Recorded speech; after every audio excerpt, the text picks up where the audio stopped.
Hello friends, मेरा नाम सुरेश कुमार। आप देख रहे हैं Suresh Tech Yugam YouTube channel.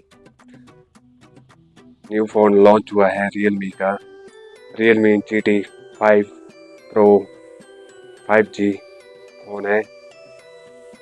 मार्च में लॉन्च होने वाला है, 15 मार्च को। डिस्प्ले है जी 6.78 इंच और रैम इसमें जी 16 GB और रियल कैमरा इसमें जी 50 MP plus 8 MP plus 15 MP और फ्रंट कैमरा इसमें जी 32 MP और इसमें 4K वीडियो रिकॉर्डिंग भी है और इसमें बैटरी जी 5400 mAh बैटरी है और इसमें चार्जर 100 वोल्ट का है। ये वीडियो अच्छी लगी तो लाइक शेयर कमेंट कीजिए और इस वीडियो में नए हैं तो सब्सक्राइब भी कीजिए।